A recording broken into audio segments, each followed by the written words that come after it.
కాంగ్రెస్ ప్రభుత్వం అధికారంలోకి వచ్చిన తర్వాత సిద్దిపేట నియోజకవర్గంలో పెద్ద మొత్తంగా సీఎంఆర్ఎఫ్ చెక్లు పంపిణీ చేశామని, అవసరమైన వారికి ఎల్ఓసీలు అందించామని నియోజకవర్గ ఇన్ఛార్జ్ పూజల హరికృష్ణ అన్నారు.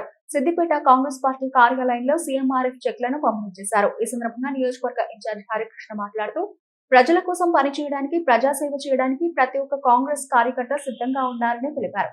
ప్రజలకు ఎలాంటి అవసరం ఉన్నా తీర్చేందుకు కాంగ్రెస్ నాయకులు ఎప్పుడూ ముందుంటారని అన్నారు.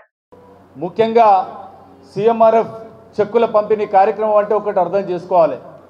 ఈరోజు పేదోడికి వైద్యం అందే విధంగా ఈ రాష్ట్ర ప్రభుత్వం ఏర్పడిన తర్వాత ముఖ్యమంత్రి రేవంత్ రెడ్డి గారు రాష్ట్రాన్ని, గత ప్రభుత్వంలో ముఖ్యమంత్రి కేసీఆర్ గారు ఉన్నప్పుడు ఈ రాష్ట్రాన్ని అప్పుల పాలు చేసినా కూడా నేను పేదోడికి అండగా నిలబడతా, వైద్యానికి అండగా నిలబడతా, ఉండడానికి ఇంద్రమ్మ ఇల్లు ఇచ్చి, తినడానికి సన్నబియ్య కార్యక్రమాన్ని ఏర్పాటు చేసి, బస్సులో ప్రయాణించడానికి ఉచిత బస్సు సౌకర్యం ఇచ్చి, 200 యూనిట్ల వరకు ఉచిత కరెంటునిచ్చి, రైతాంగానికి రైతు బంధు ఇచ్చి, రైతు రుణమాఫీ చేసి, అన్ని విధాలుగా ఇటు విద్యార్థులకు, రైతాంగానికి మనల్ని అన్ని విధాలుగా ఆదుకున్నటువంటి ముఖ్యమంత్రి రేవంత్ రెడ్డి గారికి మీరందరూ ఒక్కసారిగా హర్షధ్వానాలతో మీరందరూ గట్టిగా సప్పట్లతో కృతజ్ఞత తెలియాల్సిందిగా కోరుతా ఉన్నాను.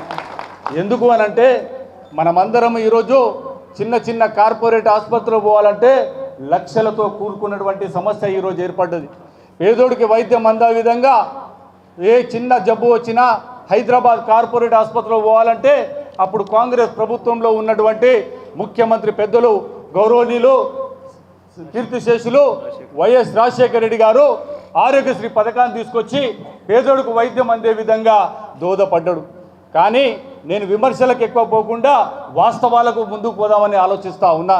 కానీ కేసీఆర్ గారు వచ్చిన తర్వాత పేదోడికి వైద్యం అందకూడదనే దృక్పథంతో ఇక్కడ ఆరోగ్యశ్రీని తీసేసిన ఘనత అప్పటిది కేసీఆర్ గారు.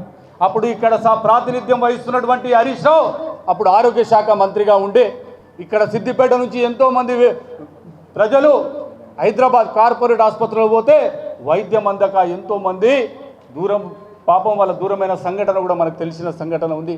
కానీ ఏ ఒక్కరు కూడా ఆలోచించలే. అదే ముఖ్యమంత్రి రేవంత్ రెడ్డి గారు వచ్చిన వెంటనే ఆరోగ్యశ్రీని మళ్ళీ ప్రారంభించి ప్రతి ఒక్క గరీబోళ్లకు, పేదోడికి వైద్యం అందే విధంగా మళ్ళీ ఆరోగ్యశ్రీని 10 లక్షల వరకు పెంచినటువంటి ఘనత ఎవరిదైనా ఉందంటే అది ముఖ్యమంత్రి రేవంత్ రెడ్డి గారిని తెలియజేస్తా ఉన్నా. ఈరోజు కూడా సిద్దిపేటలో ఈడ నా వెనకాల నిలబడ్డ వీళ్ళందరినీ చూస్తూ ఉన్నారు. వీరందరూ కూడా ఎన్ని పనులున్నా కూడా నాకే ఫోన్లు చేస్తూ ఉంటారు. అన్న సీఎంఆర్ఎఫ్ చెక్కులు ఎప్పుడు వంచుదాం, ఎప్పుడు వచ్చినాయా రాలేదా, మా ఊరు నుంచి చెక్కులు